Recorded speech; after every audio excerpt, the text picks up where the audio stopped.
Greg Hire, sitting across from me, looking very happy but a bit smug. I know you're doing something on Twitter there, having a look at something from earlier on in the week here on the BackChat Basketball Show. Week 4, people doubted us. They thought they'll never make it past episode 3, and we're just here to prove the haters wrong. And how does it feel for you just to be here? Mate, we'll talk about haters, which is I definitely have a smug look. I was just, because as I was getting my image ready and I was like sending something that we'll discuss, it came up with, should I airdrop to yourself? Right. And so I was like, I'm so excited for this. You're talking about hate. I mean, we're up there.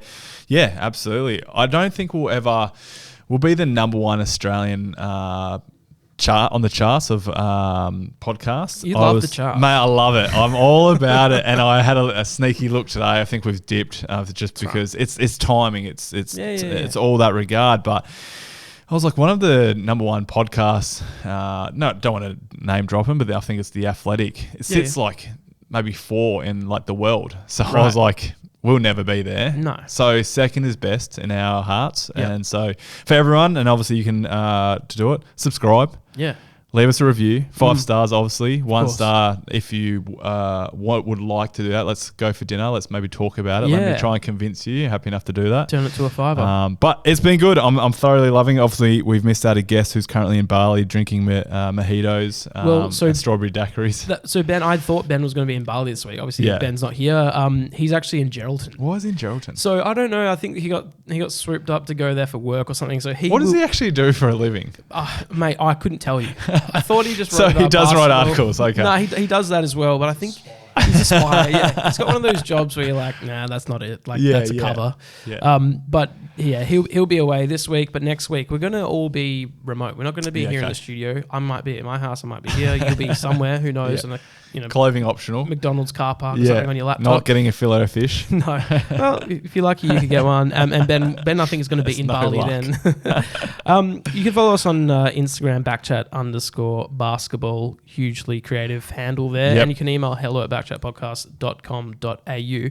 And look, on the BackChat podcast that we do, there is this rule where if you send us an email, we'll read it. Oh. I know that's a bit from that podcast, but I'm happy to bring that along to here as well. So Done. if you do send us an email on that address for the BackChat Basketball Show, we'll read it out. Doesn't matter what it is. There's no rules. Should we get into some basketball things? Let's do it. Jesse Wagstaff. Let's go straight off the top because we did speak about this last week. Yep. And within a matter of half an hour after the show finished and was uploaded, he got off from his 2-week suspension. Rightfully so. I mean, my last sort of statement on the show was he's going to be ruled out just because of my beliefs in the judicial process and the tribunal sort of situation. Common sense prevailed and it was nice. I think in reflection, I love that rarely does common sense actually prevail. Yes. And Agreed. There's debates and whatever, but for the whole sanity of the league and around Australia, 95% of the population were like, you know what, I'm going to put away my grievances, my beliefs, the stereotypes on the Wildcats and Jesse Wagstaff as an individual. Like it's like when they write on social media, like, I hate Jesse Wagstaff, but the wrong decision. And so for that to actually come full effect and for it to happen was good because, again, a can of worms would have just been slightly open, would have exploded if there was a case of, he was going to be ruled out. Because watching the game, Aaron Baines on the weekend cleaned up Tyler Harvey, and I was like, you're not ruling out an NBA marquee guy. No chance. There was a slight actual going into it. He's a man mountain. He's the human Thor. And so Tyler Harvey obviously copped him flush, sort of had head-high contact. Obviously, there's been no report, and you could imagine if he was to be reported, what would happen. So, great news. And obviously now he's well. I mean, they didn't have a great result, but Probably at least used the week off. Yeah, absolutely. He actually was, when he got ruled out, he thought he was going to get ruled out too, and he basically had messaged the strength and conditioning coach. and was like, oh, look, I'm thinking about going for a hike on the weekend. I want to get away. And so he literally had plans that he was going to spend a few days away, and he's an enigma. Like, of all people, like if I got ruled out, you see me in Margs at a winery, and enjoying myself. He was going to actually go for a hike for like the weekend. So, oh, what a weirdo. Gross. I watched the tribunal. Yes. How was it? It was interesting. I'd never watched any sort of sporting tribunal before. Okay. It was relatively quick. It happened. It was over quicker than I thought it would go. So it was about 30 minutes. It was on Zoom. Basically, the guy from the match review panel and the NBL got to state their case and why they thought that the suspension was going to be there. Danny Mills got to speak for 25 seconds. Okay. Basically, they asked some questions. Danny was a little confused, I think, about where a where a page was on a PDF. Jesse got to speak, and it was great. Jesse gave a very blunt, straightforward, like as if you and I were just talking. When they said, what was your process here? And he's like, I was setting a screen. He ran into me. Like it was very that doesn't surprise black and me. white. Yeah. And they were saying you contributed to this guy getting head-eye contact, concussed, and stuff like that. And he was like, well, he had more force going into me. Yeah, yeah. So I stood there. If anything, he contributed more to it. So valid. Yeah. So of course, then the guy who was sort of moderating it, media, whatever, the guy from the tribunal was there, went away for a couple of minutes, came back and was like, okay, yeah. Well, do you reckon that was part of the process? Like he just turned off his camera and then was like looking around the room and going, just thinking, why am I here? Like maybe just went to the toilet. He was maybe busting. He knew the whole time. But that was an interesting process. And I was asking Will Schofield from, look, he's in the room here. Scully. I was asking Scully about it because Will has been in a tribunal process before, and it was much quicker. Than did you have a QC involved? Yeah, I had two QCs. Yeah. Jesse Wagstaff. I had a QC as well, and I caught up with one of our board directors for a charity. Same deal was when we were speaking about it.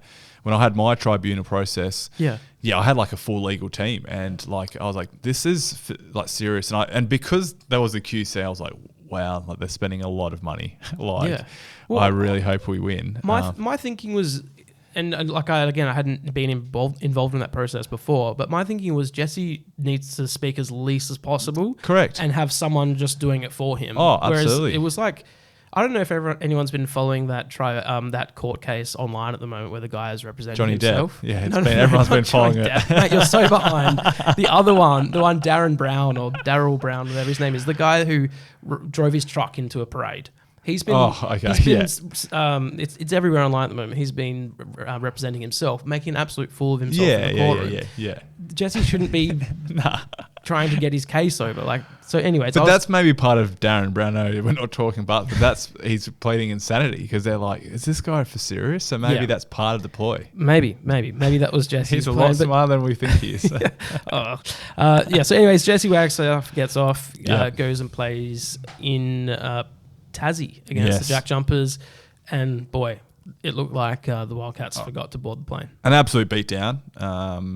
I mean, if we want to, how do you want to? Let's just go to it now while we're on it. Well, first off, we'll talk about the beatdown. I think the Wildcats got out Wildcats. Like it was, watching that. I watched it in bits because I was actually a victim of the monster trucks on the weekend where I paid $200 and was severely let down by the monster trucks out Wanneroo Barbagallo Raceway. Right. People had to wait 2.5 hours to get there. Right. To watch 4 monster trucks go around on sand hills like that BMXs could go over. Yeah. Away from that. So I was tuning in and I was like, okay, it's a close game. And then third quarter, it untangled. But it's one of those games when I was watching, I was like, the Wildcats are fortunate enough to be still in a position to win, but they don't have the run of the game, And so I was like, once the levers start going for Tassie's way, they're going to just compound it and they're going to smash them. And that's what realistically happened, and watching that, speaking to people, and then looking at the commentary across social media, similarly sort of approaches in terms of like just the pure hunger and intent and energy by Tassie. And this is the thing, like you respect it around the league. Like it generally happens. Like, yep, there's some incredibly talented guys in the NBL, right? And athleticism from what it was 10 years ago has increased. IQ maybe still the same, but like quality of players are still the same. What has never changed has been how energy, intensity, passion can dictate a game. Like it's Wildcats the hustle. basketball. Yeah, correct. Like it's like it's comical. Like how there's a line in the sand where you're like, yeah, this is a reason why you're going to win. And if we can obtain footage of that game, like there's a clear case of Corey Webster where Kristovic from Tasmania out rebounds, out hustles a Perth Wildcats player, puts the ball in dispute, puts it up. And it's like, okay, who's going to go there? Who's going to have the intent? And there's a clear moment where Corey Webster has an opportunity to go, I'm going to go get the ball. He might go attempt it late and get an offensive foul, or a Tassie guy goes and wasn't even in the equation and got it. And I just went, they just want it more. Yep, they absolutely, like, there's no denying, like the Wildcats were like, you know what? We're playing hard. Yeah, okay, absolutely. But hard's not going to get it done. Yep. Like there's a reason why I look at the team that Trevor Gleeson had that played against Melbourne a few years ago. On paper was one of the worst Wildcats teams I've ever seen. But what you had... Is this the grand final? Yeah, when they got swept. You were on that team? No, not right. like Jared Bairstow. Yes. Yeah. Yeah, I mean, Luke Travers in his first year, Kevin White. On paper, in terms of roles, now they bought into that system. Like, and we know that championships aren't won on paper. And Trev did just this incredible job of just getting those guys buying in. Like, prior to the year, I was like, this is when the playoff streak ends. Like, I just can't see them actually doing it. To the point where, like they made a grand final series and healthy, they would have won it, I believe. And that's what Tassie did. Recruited guys that are hungry, have a point to prove, and buy into a system. And they're doing it defensively. They're obviously double teaming Bryce. Like they're super aggressive, hard showing, and challenging other guys on the Wildcats to score. And currently, it's obvious you're not getting that impact. Now I think Thomas will be better. That's I think his first game back, and he's a crucial piece. But I think what you can control is energy and effort, which is Wildcats basketball, which is why they've won. They've been as successful as they have been. What you can kind of control is shooting ability and that. But again, like those teams happen, right? Like sometimes teams go nuts, like Adelaide versus Phoenix. Like they're not going to replicate that every week, right? So again, I think they would look at that and there'd be clip after clip where they would say, mate, was your intent like as what it's not as good as it can be as what it's required to be, you know, and actually challenge them because I think, again, they would have walked away from that severely disappointed because that was like, again, from what that is, like that, like, yeah, you've brought in new guys, but you've got to be hungry. Like your passion's got to be there. Well, the Jack, you messaged through the week and you just said the Jack Jumpers, the new Wildcats, and it's funny because they took about half their team. The coach, an assistant coach. Yeah, absolutely. So their blueprint is definitely there. I was going to ask about the Wildcats lost by about 30-ish, right? Yeah. For you, I know like and especially in the media and players front up, there's no lead that's insurmountable. You always play to the end, but. Is there a points that you're like, oh, this is over? Like as a player, like how much is too hard? Yeah, no, and like you obviously want to finish, and the good thing in those opportunities too, right? Like guys like a Cora Sherville, I don't think Cole Zunic got many minutes, but even a Majock. Like you hope, and that's in the past has happened where we've lost to New Zealand, it's a blowout, and you hope like a Reece Vague or these guys that really are scrappy, you need them to come in and actually create a little bit of impact. So then you go, okay, I can trust them that if I need to change the dynamics of a game, I can throw it in. Yep. So there are players coming in going like, I'm going to treat this as 0-0 mate, and I'm going to win the last 5 minutes or whatever. Yeah, absolutely. I mean, I remembered my very first proper game where I was against New Zealand as a development player. We got pantsed.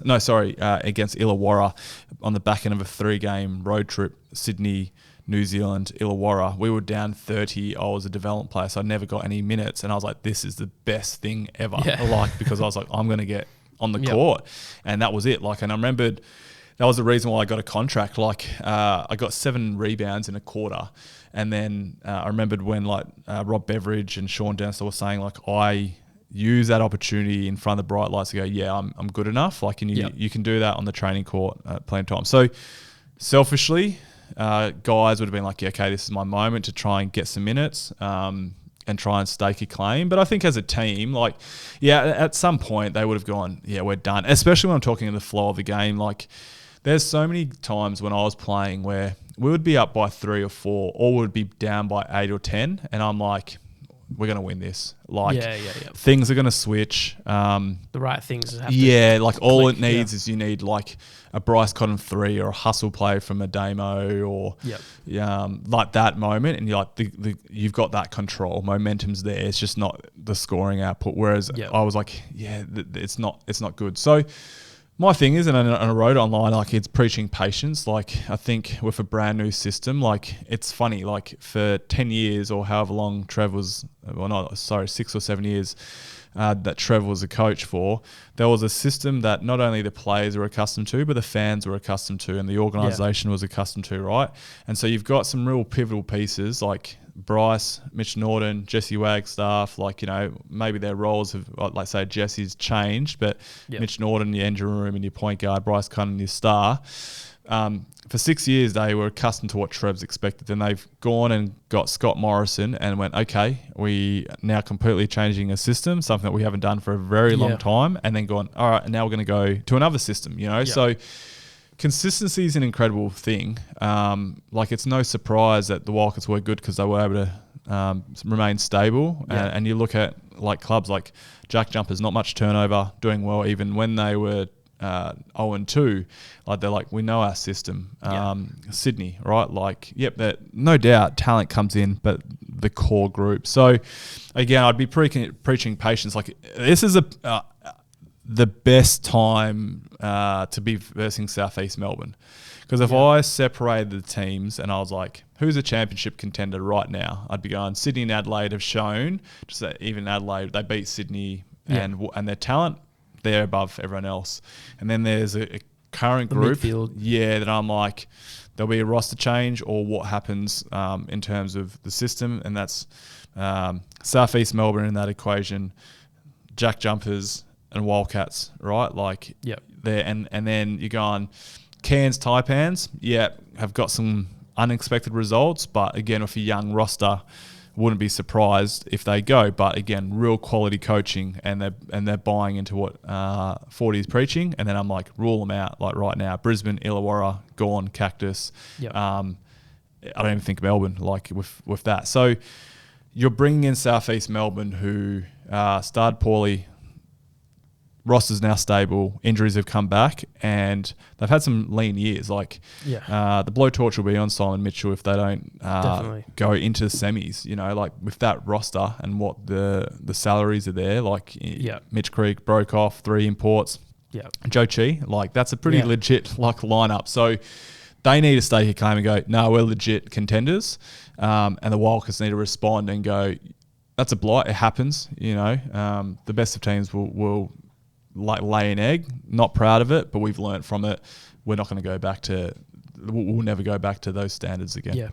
We'll do one last thing on... well, can I interrupt you on this? Because I want to read out a few lines. That's what I was going to finish with this. Can I just say what happened at the end of the game between the Perth Wildcats and... Please.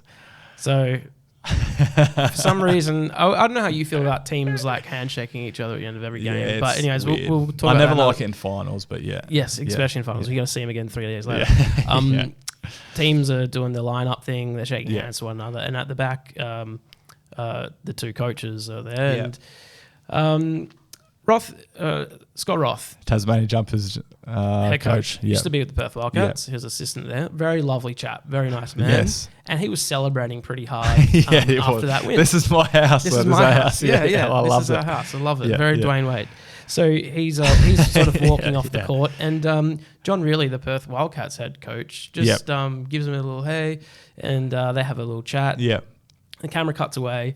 And then comes back to them, and they are talking in a discussion.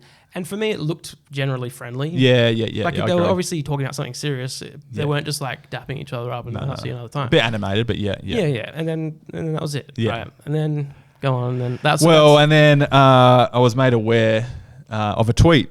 And you can name his name if Shane you like, Hill. but Shane there you go. Hill It's a utensil you buy at Bunnings. his nickname. Very awkward between Roth and Ridley. Why did the cameras leave that discussion? I would believe the emoji is the shrugging of the shoulders. To my lovely, incredible co-host, Yep. Dan Constable. Is that your last name? Just Const, mate. LMAO. Can you? Yeah. What is that abbreviation for? It's just like laughing my ass off. I wasn't, to be fair, I was not technically Something laughing my ass off. laughing my ass It was off. more of Something like- that a carpenter has. Hammer. Yeah. Come on now. You know that was nothing. Very awkward. And I was, To then, and yeah. which I was like, is he serious? So what was that discussion about big time? Big now time. that got you right, because Big even time. that's a legend drop. Like that's a chief, a champ. Like Yeah, it's I got champ. I got I champ. did love your response where you went, "I'll ask," I'll ask. which I think you should have. Like you should have actually directly tweeted Scott Roth. Yeah, and John. Put them both in a tweet. So because we obviously had this discussion and his facepalm emoji, Yeah. like all right, whatever. But Muppet. yeah, to I then I do like Shane Hill. I did message Jacob Chance, who's the assistant coach, and was like, Yep. "Can you clear this up?" Because I agree. I was like, it wasn't like they're heated. I don't know if the NBL, who's ever directing the cameras and whatnot, like that production, I'm not entirely sure. But I said, Jacob, like, can you clear this up? Because I would like to know as well. And it was actually nothing. It was, and I think it was more like it was asked in the press conference following the game to John Riley, and he was very surprised. Like, I'm not sure what you're talking about. And it was more so his sentiment was like, I actually applauded Scott Roth for what he's doing at Tassie. And I think you have to admire it. Like, as a startup organisation, like, how amazing. Yeah. So he sort of, like, I guess, communicated his admiration of what is being actually done. Yeah. To then Scott Roth, who is a very open and honest human being, to then was advising John Riley to stay off the referees and to not to get so emotionally involved, which I think good on him. Like, and absolutely, like if there was one thing, I'd be going to John Riley and going, like, that's an art. Like Trevor Gleeson had an art. As annoying as it was, he had an art of, I don't know how he was never getting more technical fouls. Oh, man. And even like on the bench, like Trev had this, like, his voice, like the pitch is like something that a dog would come back to, right? Like this audible level that you Dog couldn't whistle. replicate. Yeah. And so, like, I'd be like, oh, it's like excruciating. Like how refs weren't just like, I'm done. Yeah. John really has to develop that art. Yeah. And so And I the think, rapport with him as well. absolutely. Yeah. So it was nothing in it. Yeah. Because 12%. I know, like, I mean, you look at Scott Roth, how he is, and like saying, this is my house, and being animated. If there was an exchange, there is no doubt he would have been like, he had a situation with Antonius Cleveland last year where he was like letting him know. So if at some point Scott Roth felt aggrieved and didn't agree with what was being said, I feel like he would have gave him a footy punch, like in terms of grabbing his polo and saying, let's deal with it. But nah, absolutely nothing into it. So another day, big time. Big time. I'm going to put that in my Twitter bio. Big time. Anyways, let's move on from big time. One more thing actually from the NBL. No, two more things. Let's go two more things. Brisbane Bullets got their first win. We can skim over that. Paul Smith last week called the Adelaide 36ers. He went out after him and saying they think they're the Golden State Warriors. Funnily enough, the Adelaide 36ers beat Sydney Kings 2 nights later, which is great. Yeah, absolutely. Great for the rivalry. Absolutely. It continues on. The story lives. Paul Smith sort of ate his humble pie and then tweeted like about it. Which did he? Yeah, and it was good. I was disappointed. Like, it was like, great game. In essence, like I'm going to give you a credit. But yeah, it wasn't like, for me, I was just like, nah, like go on him. Like, actually continue to spike. Yeah. And that's what he sort of said. So yeah, good. All right. What about Dean Vickerman? So Melbourne's not having a great time at the moment. No, and woeful. They should be. They've always been a premier club. But Vickerman, what do you think of Vickerman as a coach? Like, he's quite... I think he's sort of guy that you don't want to go on your bad side, but he had some pretty strong words in the press conference afterwards about the makeup of their team. Yeah, I mean, bringing up the statement, he basically, for me, threw Jordan Caroline there import under a yep. bus and then reversed over him and then went back over him. Like, Yep. for me, I look at it and I look at the angle as that this guy's got it's a career. Yeah. You know what I mean? So what did Dean sort of say? He just said, like, we don't really have our guy yet. We're Well- still looking for our guy. And sort of that's a bit of a drive-by to their imports. Well, more so, I think saying that because it's definitely common knowledge that they were going to make a roster change. Like, they're not going to, Yes. like, they're losing games and they don't look like they're even competitive currently. Like, so I don't think that's the situation. I think the issue that I had was him comparing it to a Jack White who was signed by Denver Nuggets in the offseason, saying, as a discussion with the coaches, we were like, if Jack White had those 10 shots, he would make them. Like, absolutely. Like, we all know that he's not playing good. And it's like when you get subbed off after you do a turnover and the coach says to you, like, why did you make a turnover? Like, don't make that turnover. Or like, and you're like, yeah, clearly I didn't make that turnover on purpose. Like, I don't miss a shot on purpose. So, yeah, I think that for me was the issue. It's funny because you look at two contradictions where last year Scott Morrison reluctant to say we've got John Brown III here and we are literally wanting to sign him and not actually putting it up there. And there was like, well, why don't you not just be open? And to then when he was open, it was like, okay, copping criticism in that regard to then Dean being very open and transparent. For me, I just look at the angles going, yep, absolutely. You can say, you can word it around in a different way. And I know this is we're all adults, but I think it's the scope. Like, at the end of the day, like he's going to be campaigning for other teams and what that looks like and that. And you sort of saw that with Dean Vickman sort of backtracking this morning with a quote where he said, we made it really clear to Jordan when Ariel went down, who Ariel Hukporti was their next star with an Achilles injury. He said that we may need a center. He just turned up. Yep, coach, I understand he's a warrior for us. Yeah. For me, like, that's not even staking a claim of he's an absolute guy. That's just that's a guy for his bit. What's he expected to do? He's got two options. All right, I'm not going to rock up. Okay, you don't get paid. Yeah. Ruin your and your stuff. reputation. So that doesn't is he a high character guy? Yeah, absolutely, because he's competing. But again, these people know that. We know that jobs are on the line. Like, we don't need to be like, oh, well done. Like, on reflection, you're a high character. Again, I just think with that sort of statement, it was strong. Like, Dejan Veselic from Sydney criticised Dean Vickman, which was very interesting from a player going to a coach who's a potential would be, I would imagine, a guy that you would try and target. Again, look, in the whole grand scheme of things, it's not going to impact it. Like, if Dean Vickman was to say to me, and he said that as an opposition player and said that about a player, do I look at when it's contract negotiations and say, nah, I'm not playing for that guy? Yeah. No, I know he's an honest guy and that in that spades. And he's under the scope. Yeah, and the optics. I just think, I think in hindsight, maybe in reflection, he goes, yeah, maybe I should have not said that. I just don't think the comparisons is necessary. Yep. Okay, let's go to some NBA now. Yes. Ben Simmons has fouled out twice in 3 games. In the first episode of this show you weren't here for, Ben and I were sort of saying that Ben has been not necessarily cast as a villain, but people have sort of lost their taste in him a little bit. He was it's a Russell Westbrook sort of relationship. He's now he is that anti-hero, right? Yeah. So we were saying that the thing that could solve that and the thing that could fix that is that he could start playing basketball again, because he hadn't played in so long, and he could start playing well again. It's not starting out too great for him, failing out twice and with pretty minimal stats and minimal impact on the game.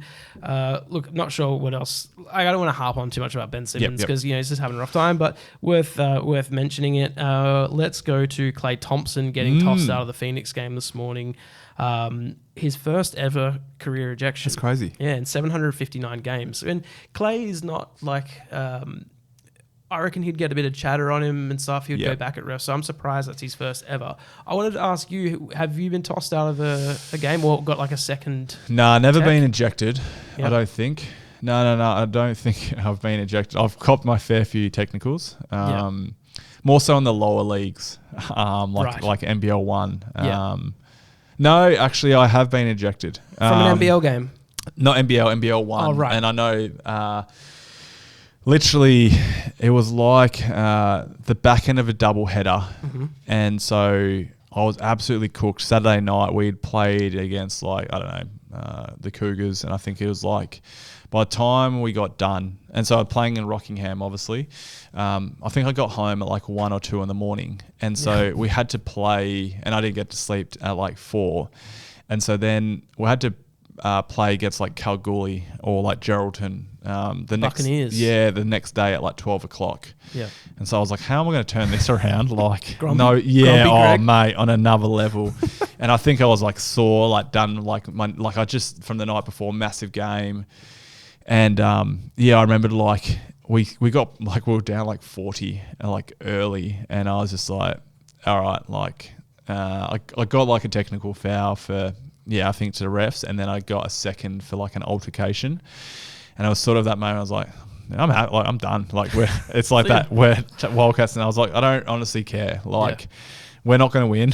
I was actually like, I was hating the game of basketball at that point. I was like, I'm actually doing us a disservice, but they're not going to sub me out because it's like I'm like one of the better guys in the team, and so that's my ejection. Okay. So there you go. I don't. What about yourself? It's You're not a local often. you're big time, so you would definitely. I forced a guy in being tossed out of a game before. What do you mean? You fought like? Well, I was quite chatty to him, and of course you are, as what Hammer has alluded to. And I used to just annoy people a lot. Like when I'd guard them, a lot of You're not a niggler, are you? A lot of hand checking. Oh my! Are you giving little dirty elbows? Or? Not elbows, but just like little like tugs on the jersey. Of course and you are. stuff like just getting people annoyed, and then when they retaliate, you're like, bro, what's wrong? What are you doing? Like, and it just at local comp you do this. Yeah, they degrade and stuff.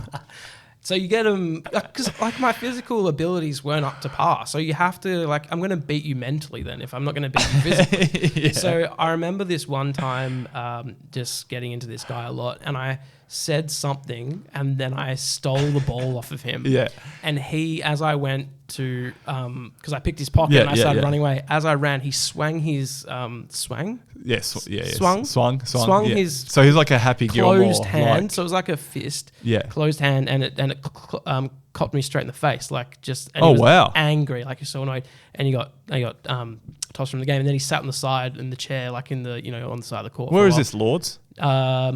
Warwick. Yeah. Okay. And so he's sitting on the chair, and the referee's like, "You need to get out of here." And he's like, of course. No. And he just sat there for a while, and then they ended up calling the game off. I think it was like 4 minutes left, and we were up by 10. So did he try and fight you afterwards? No, he didn't. No, he was okay. So he did. The worst. Like, were you actually like, okay, we are gonna? No. And so what I would do is then I went up to him afterwards, and I was like, "Hey man, no harm or whatever." Yeah. And he like didn't want to shake my hand, and which is fine. So then the next time we played them, I said to him, guarded up on him straight up. I said, let's just have a good time, man. I don't want any. And within 30 seconds, I was like in his ear again. And did he fight you? No, he didn't. But I'm surprised. Did he get suspended for like a head high hit? Like, and they're hard on him. No, I think I don't think there was any sort of suspension. Well, if he did, maybe he got a game. But I did play him again. Because I always think altercations in games are like hilarious. Because I remember one year Johnny Flynn, who was drafted by Minnesota, played for Melbourne, and we like everyone got into it, and then afterwards, like he was like, "I'm going to kill you," and I was like, "You're not." I was like, "You're not going to kill me," and he was like, "Nah." He's like, "In the car park, like you're dead," and I was like, "Honestly, you're not going to." And like, and then it was like, it's like, and then his team were like, sort of, because I wasn't even angry. Like usually, he's like, "Yeah, all right, let's then bring it." And I was like, "Power move, ultimate power move." I was like, "You're honestly not like, it's not you're not going to murder me. Like, it's not that." And then he actually was in the car park, and as I was walking out, like I was like, "Is he waiting for me?" Yeah, I was like, if he actually does kill me, like, it's brutal. I respect that. Like, but like, it's sort of, and then it was like nothing actually happened. But I was like, yeah, like you never, because I'm sure Scully, like, if you're in the footy, like, has there ever been like a full on meet you in the car park? Yeah. All right, let's do this, and you're like, nah, it's not going to happen. Like, see, it's just always just like bark, huff no and bite. puff. So, like, you should go to Hammer and say, all right, let's fight. I'm not going to fight Hammer. To Hammer's credit, he's probably gone as hard as anyone at the absolutely. USA basketball Yeah, no, team in love those times. So it just reminded me of this this meme that sort of circulates from time to time, and it's a screenshot from a news story, and it's like a quote from a guy who was stabbed, and the quote is, "What are you going to do? Stab me?" And it's like, "Man who was stabbed." It's a bit like that with you and with Flynn. Like, what are you going to do? Kill me? It actually did. Let's just quickly let's hold the rivalries thing, because I think that'll be an interesting chat for another time. Yep. Because what I want to touch on is how rivalries are so orchestrated. And it's a natural rivalry. I think the best natural rivalries are from a competitive environment. Like New Zealand Breakers, when you obviously employed with the Wildcats, and Wildcats was a rivalry because they were competing for championships, and that's fallen off. Yeah. You know, like Adelaide, and it's common, like Dockers and Eagles doesn't need to be manufactured because it's a one town, like two teams, like it's easy. But I was thinking this because then obviously we'll touch on next week, but it'll be great to hear some of our listeners, their submissions, because like top of the head, Celtics, Lakers. Why? Like for an error there and still that legacy. Bird magic. But Paul Smith, our mate, was like someone was sort of talking about Adelaide and Sydney are becoming a rivalry. I'm like, why? Like, just because it was in the media, like a strong statement? No, like meeting the grand final 4 times in a row, or epic encounters. It's natural, it's organic. All right, so it'd be great to send find in BackChat_basketball on Instagram. Send us in your favorite sporting rivals. Let's focus on basketball. We'll, if you have some outside of basketball, you can send us those as well. You can send us also an email, hello@backchatpodcast.com.au. Any lasting thoughts that you want to give? No, I love it. I mean, can't wait for next week. Obviously, budget's gone up. Ben's gone to Bali. So clearly he is reaping the rewards. You didn't get back to me if you wanted to go, so I just assumed you didn't want to. So we didn't include you in the trip. I will just leave you with this, actually. I was hoping you were going to leave me like a quote, like a... No. Confucius says. No, I'm going to give you a few first half scores from the Golden State Warriors. So the Warriors have given up 70, 71, and 72 points in the last 3 first halves. I turned on a game the other day, and it was against Sacramento Kings, 70-89 or something at the end of the first half. Can you provide a fun fact every week? Yeah, of course. Done. Anytime. All right. And then we'll see where it goes. Like go down the rabbit hole. Okay. All right. We'll do that for next week. All right.